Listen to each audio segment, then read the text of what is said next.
What's going on, everybody? I'm Josh with Combat Sports Today. I'm joined with Patrick Schellpfeffer. How's it going, man? Doing well, doing well. How about you? Getting with the Monday grind. Oh yeah, for sure. See, you have an upcoming fight at Rocket Combat Sports 20 on June 27th, I do believe. Right, yeah, a little less than 2 weeks out. So And good. while we were chatting, you mentioned that it was at 125, but now it's at 135. What's kind of the story behind that? Yeah, so we were looking for a fight at 135, but I guess my coaches misread the offer. So we talked to the promoters and they said it's all good to move up. So we were good. I've filled in a little bit, so it was unrealistic to make 125 again. We just decided to commit to going up a weight. You were looking for 135, but it was 125, and I believe your first fight was at 145. Yeah. So, are you decided on 135 as a weight class, or are you still just kind of figuring that out since you are so young in your career? Yeah, so I mean, I jumped in. So I jumped in. I wrestled in college. I wrestled at George Mason under Coach Beasley, and I my roommate at the time, he was an MMA fighter, and he's still one of my best friends. And his dad was a coach, so I started like training a little bit with them, and we just kind of decided like, all right, let's just jump in. It's an amateur fight, so who cares? And we couldn't find anything at 135. I wrestled 133, but I took my first amateur fight at 145, kind of almost unaffiliated because I wasn't even training full time. But I knew I wanted to. I knew I wanted to try it, and I've always been around wrestling. That's been my whole life since I was 7, 8 years old. So ever since then, I just always wanted to be around it. And as I got older, I was in college and wrestling all the time, and I wanted to do it. And so we just committed, and I took a fight, and it was a good time. And then we did. My coaches were telling me like you're a flyweight, so and I trust them.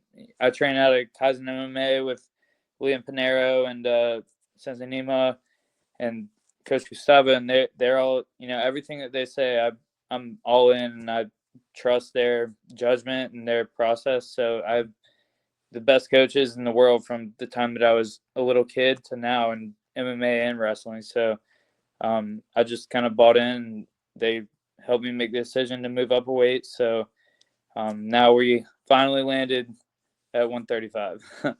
Awesome. I mean, it is kind of a trial and error process, it seems, to finding your home at weight in the weight classes. I mean, even guys in the UFC kind of still experiment well on into their careers of where they really want to settle. And just kind of circling back to your time at George Mason University and the wrestling, what kind of got you initially started in wrestling? Because you said you started like 7 or 8. Yeah. So my older brother, he wrestled, and I just wanted to be like him, right? So everything that he would do, I'd try to be just like him.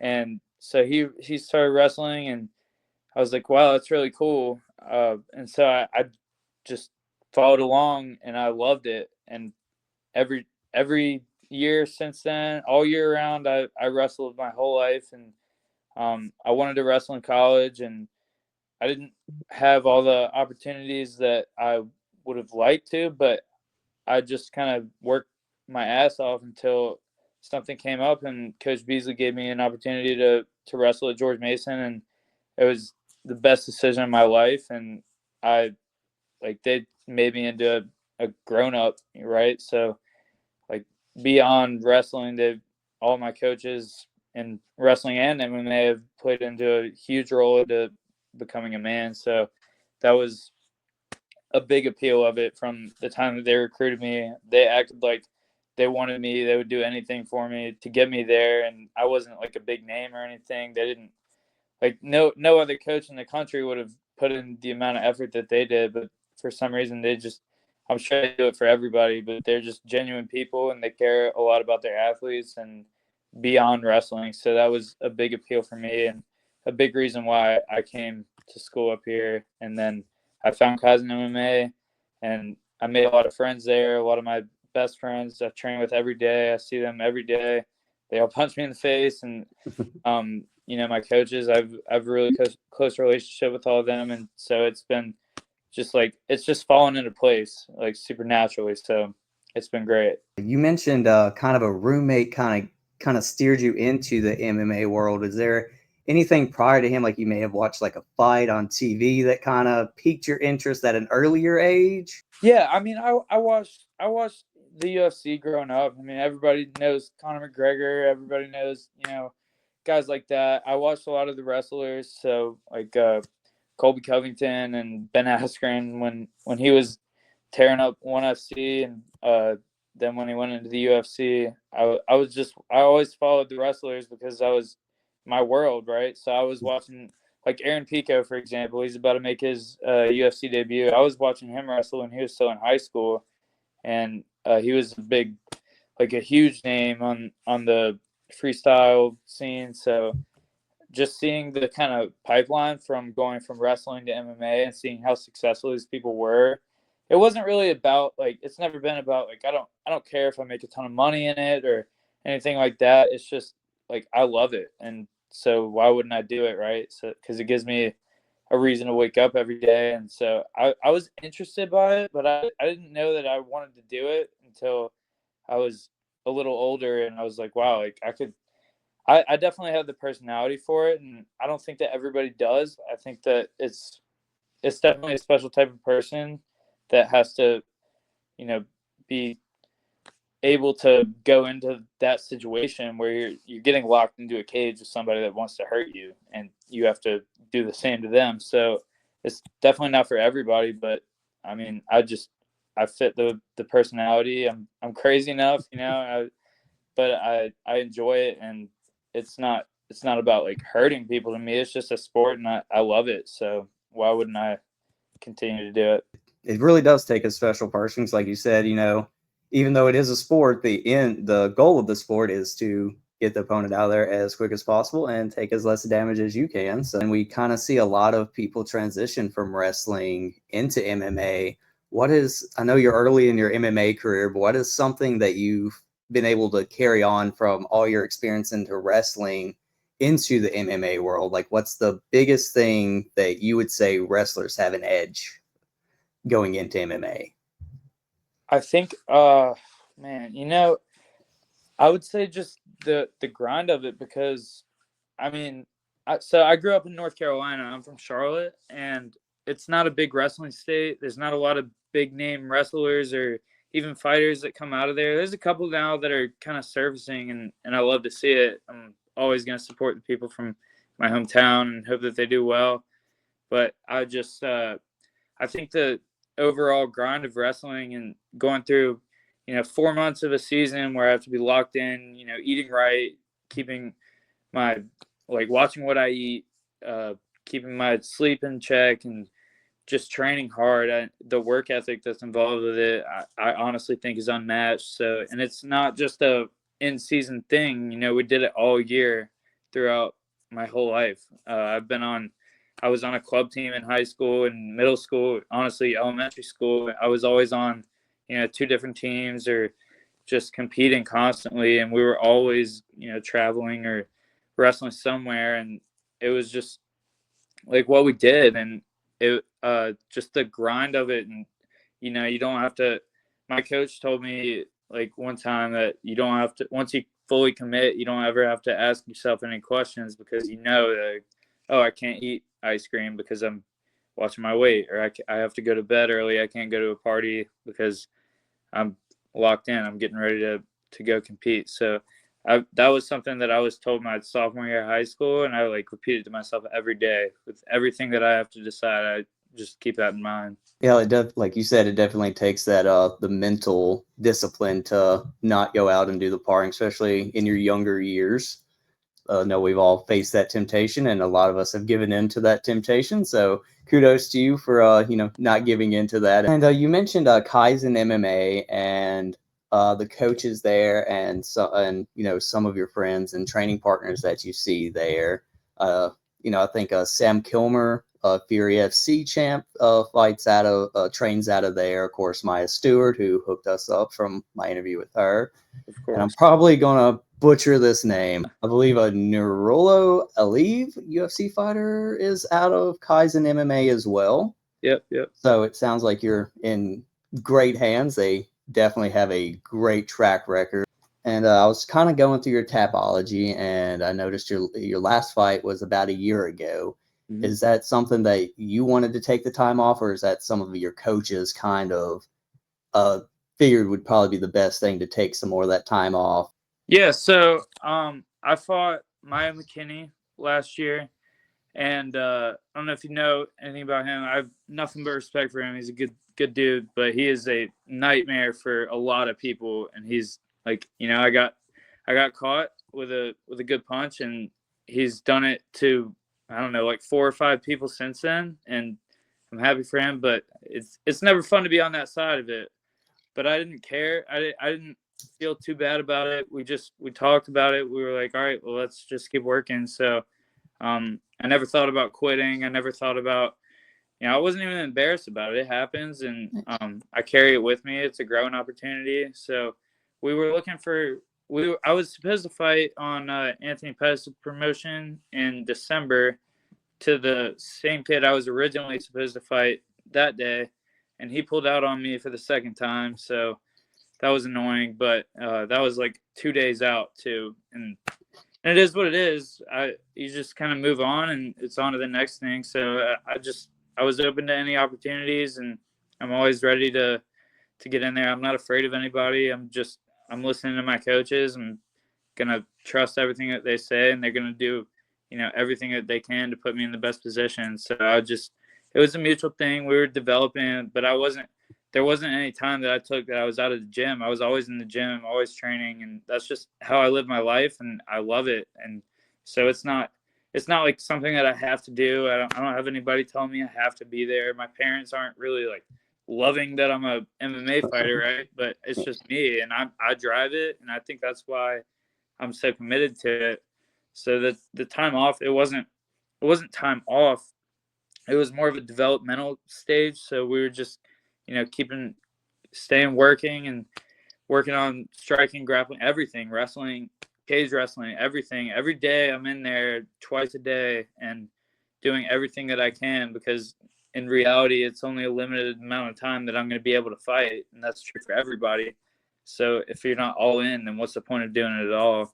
Yeah, absolutely. I just had to kind of ask about that because we see some people jump right back in after loss. Some people take some more time off, not like time off, but, time out of fighting, but still, training and things. And something that I've noticed a lot, several fighters I've spoken to recently is mentioning that all-in mentality is that kind of seems to be something that's, I wouldn't say newer, but with this newer generation of you guys, is that 100% all in. This is what I'm doing. Like even gyms have dorm rooms nowadays for people to stay in. Is that something that's ever like you've ever thought of like trying to get like a dorm room gym thing going? I mean, I haven't really thought too much into that. I'm very, very happy with the gym that I'm at and the coaches that I have, supporting me. I have a really good job. I work for a small franchise of Ameriprise Financial, and my boss, his name is Matt Carbone. He's extremely supportive of me, and with work and with my MMA career, he's extremely supportive, and I'm super grateful. None of it would be possible without my work environment that's supporting me being able to do this. And that's definitely a tough ask, especially in the finance industry, to be coming in with cuts on my face or like black eyes and stuff. And it's not the most professional look, but they know that I'm super committed to it. And I think they respect the work ethic that I've put in, but it's definitely not something I take for granted. I'm extremely grateful for it. And I could probably do a better job voicing that, but I don't know that I would want to jump gyms to go to one that I could live at, because I'm exactly where I need to be with the people I need to be, and I don't want to leave. definitely don't want to leave like a great support system, because that's like the main thing for not just fighting but just success, I believe, in life in general, is having a good support system behind you, whether that be, your training partners, like you said, your boss at your job. That's super awesome to put up with the cuts and bruises and on the face in the corporate world. You said you're in the finance world. Is that something that you majored in college, or what was your major in college? I have a psychology degree, and I majored in psychology, but my high school wrestling coach, Ian Aseo, he moved up here and started a club in the DC area. It's actually right down the street from my office in Vienna, Virginia. And I started working there, just kind of helping him out, helping him get established. And it's called Legend Wrestling Club. And I met one of my coworkers there, and he, told me that he needed an intern, and so I took the internship, and they let me work through my senior year of college, through wrestling season and everything, and I just kind of went on full time, and it kind of evolved from there. And so I kind of fell into the finance industry, but I'm glad that I did. It's definitely, you know, I want to fight. I want to go as far as I can and give it my best shot. But I do love my job, and I love my coworkers, and every aspect of it.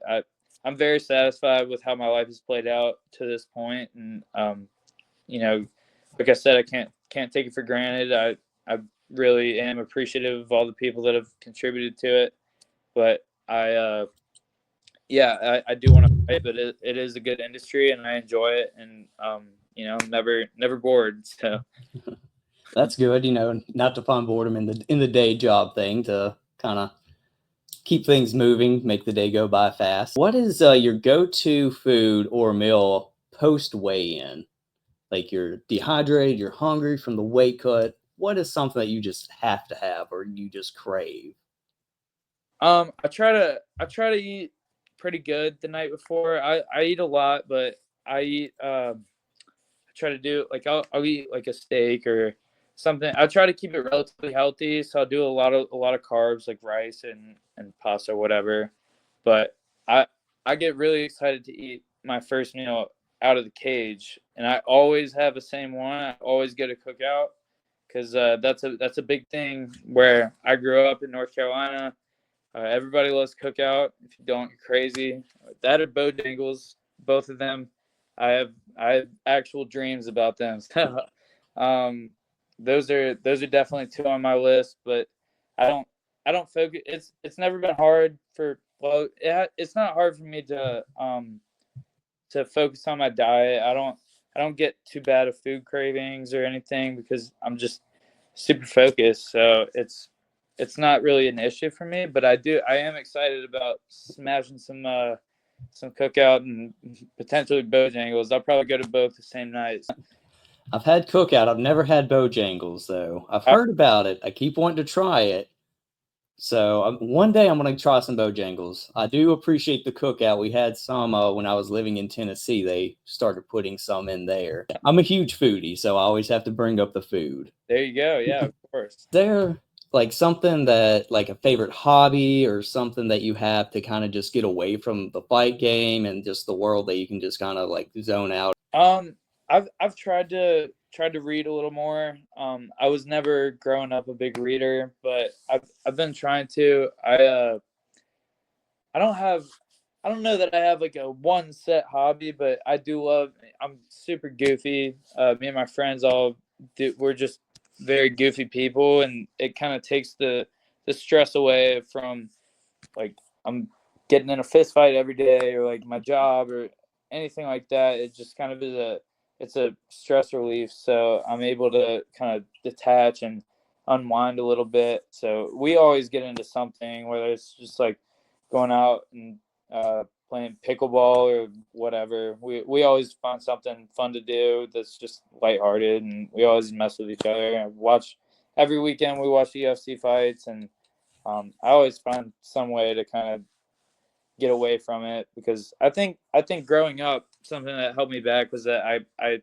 put my wrestling career as my whole personality, and I put too much pressure on myself So that was something that I reevaluated when I went in MMA. Really over the past year, in my time off, out of the cage at least, it's not my whole personality. It's just I love it. It's definitely my passion. But I if I never win another fight, or if I never have anything go my way, then I'm not gonna regret it. And I have other things going for me, right? So I have good friends, my family. I have a good job, so it takes a lot of the pressure off and allows me to actually enjoy the experience more.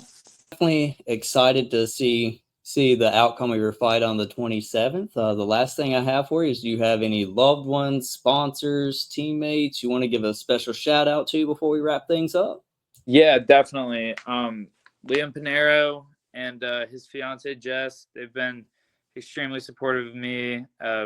Since Anima, everyone at Kaizen MMA, Coach Gustavo, my homies Renee and Zay, they're my boys. Just all of my training partners, all the flyweights and the bantamweight, everybody. Honestly, I love my team, and I love those guys. So I'm always there for them, and they're the same for me. So I'm extremely grateful for them.